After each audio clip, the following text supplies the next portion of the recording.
Hello and welcome back to another FPL video, and of course it's the final one for the 2022-2023 season. So I figured what I'll do is we'll talk about game week 38 and how I got on, and then we're going to reveal my final rank for the season, and then we're going to talk about really how it went all wrong for me after having such a great start to the season.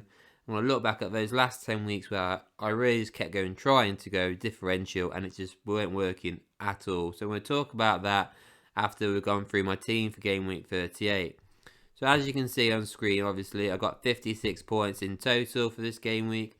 Not too bad. I took a -4 because I made 2 transfers. So obviously I took out Luke Shaw because we got T news for him. So I figured I'll bring in the Arsenal defender because I was confident that they were going to keep a clean sheet. And then we also found out Haaland was going to be on the bench. So like I said last week, I'm not going to waste time on it. I'm going to take him out. I'm going to bring in Harry Kane. It would have been nice as well to have some Brighton team news. But I will say, on the deadline, I was literally last minute, I was going to take out McAllister, of all players. I mean, he started. And I was going to bring in Harvey Barnes, who did actually score. So, a little frustrating because I could have had an even better score. But I'll have to take this. 52 points overall. Not the worst score in the world. So, if we look at the goalkeepers then, I had Kepa in goal in my team selection video. And I did say, actually I might change that, and I did, and I'm so glad I did, because obviously Man City weren't really going for it. They had already won the league, and obviously they've got FA Cup final and Champions League final coming up. So I went for the Brentford goalkeeper. Obviously Chelsea can't keep a clean sheet to save his lives, and they proved that yet again should I say, against Newcastle. But yeah, Brentford absolutely smashed it. Got a nice clean sheet there for Raya. Bottled it though. I'm going for double defence from Brentford. So unfortunately, Henry, third substitution should I say he is for me. Got a bonus point as well, so I missed out on 7 points there. But it is what it is. I'm just overall, at least I went for the right goalkeeper this game week. Now with my defence, I've already mentioned how Henry managed to get me 7 points. Dan Burn, I did think he was going to get dropped as well for this game week for target. It did happen. I wasn't surprised at that. He was already sitting on my bench, so I was quite happy actually I called that really, but it would have been nice if Trippier outscored him, wouldn't it? Jesus Christ. Obviously, Kieran Trippier, I've had him from game week 1, didn't take him out once. He's been brilliant for me all season, and right at the end, he scores an own goal, and he ends up with 0 points. Could you believe it? You couldn't write that, could you? So, unfortunately, Trippier, he got nothing. I did think he'll get something against Chelsea. I didn't actually think he would score an own goal, but yeah, like I said, he's been brilliant all season. Mings, I mean, bit disappointed, but it was a tough game for him. I think Brighton's always going to be tough for Villa, even though they're at home. I wasn't confident, like I said before, that he'll manage to get a clean sheet. So, 1 point for him, not too surprised to be fair. And obviously, Gabriel, he's my first transfer I made. I was confident all along that Arsenal will keep a clean sheet, and boy did they. They absolutely annihilated Wolves. Now, if I'm a Wolves fan, next season I'm going to be concerned, because already the manager's talking about issues back behind the scenes. So yeah, absolutely annihilated Wolves he did. 6 points. I mean, it would have been nice for a bonus point or maybe a goal. All those goals, he didn't get a single return. But, you know, I take that clean sheet. With my midfield, the Brighton boys, bit disappointing really. I was hoping for a bit more. Obviously, Matoma, he didn't start, which was a bit frustrating, which is really frustrating to be fair. If I found out he weren't going to start, I would have definitely took him out and put Barnes in. Obviously, I didn't know about the Brighton team news at the time, so that's why I was trying to take McAllister out, who also blank, just got the 2 points. Looks like it's his last game for them. So yeah, it would have been nice to get some returns on that, but sadly it didn't happen, and he only got me 2 points. I'll talk about Mahrez next. So when I found out he was starting, I was thinking, this is great. I've gone for Mahrez in the punt for the last 2 game weeks now. 3 games he started for me, and every single game he's got nothing for me. I can't believe it. I brought Mahrez at the wrong time. Should have brought in Phil Foden. At least he got a goal in those 2 game weeks. So yeah, disappointing to see that Mahrez only got 2 points. It would have been nice for more. And then my midfielders, Mo Salah, I mean, I captained him because I was confident there was going to be goals in this Southampton game. And I was right, there was. There was 4 goals. Liverpool scored 4. Southampton scored 4. Salah scored none. I could not believe that. It felt like, you know, Bournemouth all over again when they won like 9-0. So he got no goals. Thankfully, that last goal Liverpool scored, he managed to get an assist. But he had so many chances in that game. It's just so frustrating. But I had him as captain. I should have had Harry Kane, but I went for Salah and it didn't work out. At least he got one return though, that's all I can say. But yeah, a bit disappointing with him. And then Bruno Fernandes, it was either him or Rashford, weren't it? I was really worried about the Rashford being the one to actually get the points, but thankfully it was Bruno Fernandes. Got a penalty, got the goal. Really happy with that. Nice little 10-porter for Bruno Fernandes. Would have been nice for more, but hey, I'd definitely take it up because obviously Rashford, he did blank. A lot of people had Rashford at the end of the season. I decided not to go with him at the end, and I'm so glad I did because it didn't work out if I did go for him. Finally, my striker, so obviously on the bench, Solanke. Not going to lie, I did think he'd get a goal really against Everton, but it didn't happen. But he was on my bench anyway, so I wouldn't have got anything. Just shows you how confident I was. But it says a lot about Chelsea's defence. I was more confident about Newcastle scoring against Chelsea than I was Bournemouth scoring against Everton. So, yeah, Isak, he didn't get me anything in the end. He did start though, obviously Wilson didn't. So Isak got the start position, but didn't make a difference. He didn't really contribute much. He had a few chances in the game, but yeah, unfortunately got nothing out of it. It would have been nice for a goal, but a little bit disappointing really. And then obviously, finally, Harry Kane, Mr. Consistent. I said it most of the season. I'm not a massive fan of Harry Kane, but you can't ignore him. He just seems to score a goal out every game, and he was obviously on the ball against Leeds. I was always confident he was going to score against Leeds. It was going to be a bit harder if I found out Haaland was going to start. Who would I go for? Thankfully, I found out Haaland obviously was going to be on the bench. So I thought, you know what? Harry Kane's coming straight in. And I got a nice little reward out of that.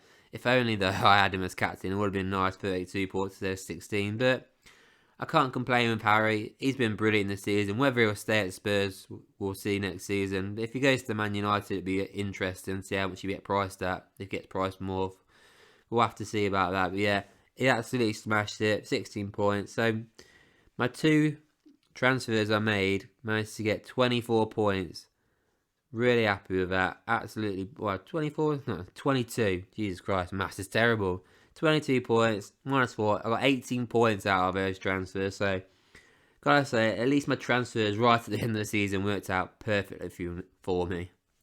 So there it is then. There's my final rank for this season. 135,598. Overall, I'm a bit disappointed with that because last season I was 92,000 something. Can't remember off the top of my head, but yeah, I didn't beat that, which is really disappointing. I ended up on 2,513 points, which actually was better than it was last season. I had 2,510 points. So I actually improved my points by 3 points. But my rank just shows you how much harder FPL was getting was actually worse. But you shouldn't really complain. 135,000 out of just under, 12 million people was pretty impressive to be fair. But when I look back to like game week 27, I was in the top 20k, and then after that I just kept trying to go for differentials, and it just really wasn't working. But the start of the season was great for me. The first 11 game weeks, I think I only had 2 red arrows, which was really amazing. Great start. Then I look back to game week 16, just before that World Cup, where I only scored 28 points. 13 points for sitting on the bench, so I missed out on 13 points there. I took a massive red arrow there, but then after that, I didn't really do too poorly. Then I got to game week 27, got that nice green arrow. It took me up to 19,508, and I'm buzzing. I'm thinking, I'm going to do this. I can smash this. And then it's when it went downhill. I figured, how can I prove I'm 19,000? How can I get into that top 1k? And I figured, I'm going to go differential here. So game week 28 is where it all went wrong. So what I decided to do was, instead of captaining, obviously because Haaland, Man City had a blank, so I didn't captain Saka that game week, who got 18 points. So I decided to gamble and go for Reece James. Boy, did that work out terribly. He only got me 3 points. I ended up with 6 points from my captain in that one. Red arrow there. Game week 29, I bench boost. I had a massive score of 122, and I'm thinking, great, this is awesome. I had a red arrow there as well. I'm thinking, how has that happened? My captain, that's how it's happened. So what I decided to do there was have James Maddison as my captain for that week. He got me 4 points, so 8 in total there. And I could have had so many different players in that one. So Mitoma, Trippier, McAllister, Raya, Tony, Kane, Bowen, Rashford, Reece James, Dan Burn and Kepa all outscored him. Any one of those players would have probably given me a green arrow, but no, I decided to go for Maddison for that game week, and boy, it did not pay off. Why I didn't go for Rashford that week, I can't remember, but to have a bench boost and get a red arrow was a bit of a kick there. Did not like that at all. So then game week 30 came around, and what did I decide to do? I decided to captain Maddison again. Instead of Erling Haaland, who got 12 points, I went for somebody who had 2 points, so I ended up with 4 points there. So again, I got another red arrow, which was really frustrating. Game week 31 came around. What did I get? Another red arrow. Why? Well, I did change my captain this time. I finally got rid of Maddison of captaincy, who just got 2 points. I ended up with Harry Kane, who also just got 2 points. So Mr. Consistent didn't get a goal that game, whereas Haaland got a couple of goals that game. So again, everyone, of course, decides to captain Erling Haaland, and I get another red arrow. And then game week 32, where it really hit me hard. So game week 31, I was on 104,000. Game week 30, I was on just under 50k. So big red arrow there. So I'm on 104,000 in game week 31. Game week 32, everybody else decides to use their free hit. I was adamant I wasn't going to, because I had 10 players that were playing, and I figured I could take a transfer and make it 11. Now, or was it a transfer, or did I have 9 players playing and I could make a transfer? Something like that. Anyway, I figured what I'll do is I'll make the transfer right at the end. Unfortunately, I was busy at the time and I completely forgot what time it was, and the deadline went past. And it turns out, obviously I had one player that weren't playing. Maddison, who I had that was playing, didn't play. He had like an illness or something. And then Zinchenko didn't play either. So in the end, I ended up with 8 players in that game week, and everybody else obviously free hitted. Bang. I went from 104,000 to 181,000 in one game week. And to be honest, I never recovered really after that. I mean, I kind of recovered in some game weeks, but that run, so I went from 19,508 in 27 to 181,276 in 32. 4 game weeks, I absolutely got annihilated. Game week 33, I did get a green arrow, thankfully. Finally captained the right person, Haaland. Really, the person that actually got me that green arrow was Tyrone Mings. I made one transfer and he managed to get a goal, got a goal, bonus points, and a clean sheet. So thankfully that got me a little nice green arrow. Took me back up to 139k. But then game week 34 comes around, which is the one week I was looking forward to. This is the one where, obviously, I didn't use my free hit in 32 because I wanted to use it in 34. I got 106 points in that game week, and I'm thinking, buzzing, my rank's going to go back up. Well, Edison, who was my goalkeeper, got dropped in one game because apparently he was tired. The other game, he only scored, the actual game he played, he only got me 1 point. Robertson, in defence, only played 1 game, which is, he's been annoying this season. And then the big one, the one that really hurt me, I put in Kevin De Bruyne, who played neither of those games. Bear in mind, he played in game week 35 the week after, but game week 34, in those double game weeks, he didn't play a single minute. So in the end, I ended up with just 10 players. My goalkeeper barely played. My sub-goalkeeper would have got more points. And then Robertson's only played 1. That really, it frustrates me because I went for the gamble on 34. I thought I was going to go back up, and it didn't work at all. I took a red arrow, which was frustrating. Thankfully, game week 35 was alright for me. Even though I did have Haaland, well, everybody else had Haaland as captain, so he didn't get 4 points. But if I had Salah, who got 10 points, so I had 20 there, and that would probably help me a bit more. But it didn't happen. I had Haaland, which was a little frustrating.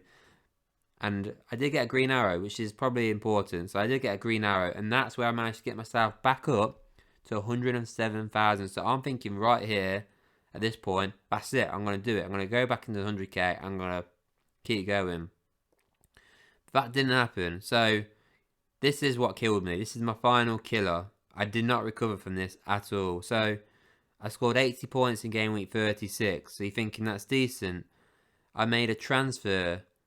And I can't remember who it was. I think it was Ivan Toney I took out. And I brought in a Newcastle striker, because it was double game week for Newcastle. I decided to go for Isak instead of Wilson. Isak scored 14 points. Wilson got 46, I think it was. 42, 46. Did not recover after that. I got big red arrow, 164k. Never recovered from that one again. The last 2 game weeks, I did get green arrows, but none of them were big enough. They just weren't good enough after that. And unfortunately, I ended up in 135,000. Got a little green arrow in 37, obviously. Fernandez got me a goal on that. But yeah, by that point, I think everyone's teams were slightly similar. So I'm looking at that odd player will get me some points. So yeah. So overall then, 135,598 is my final rank. And I shouldn't really complain too much about it, because obviously there was 11.4 million people playing this season. So to get that total rank overall is pretty impressive. Would have been nice to beat last year's rank, but I can't complain. Like I said, I won my mini leagues, and that is where the money is. So happy with that. I mean, I did beat my overall point score by 3 points, but either way, it just goes to show you how much harder the game is to have such a quite a big rank drop compared to last season, even though I got more points. So that's my target to beat next season. It's going to be tougher because more and more people are going to get involved in this game. So looking forward to next season. Obviously, we've got the summer break now. I am going to continue to put out videos every week. Going to do like team of the seasons and that, and then just, do some other kind of videos while we wait for the fixtures to come out, and then we'll start on to next season. But yeah, I do hope you like this video, and please don't forget to subscribe, and I'll see everyone on the next one.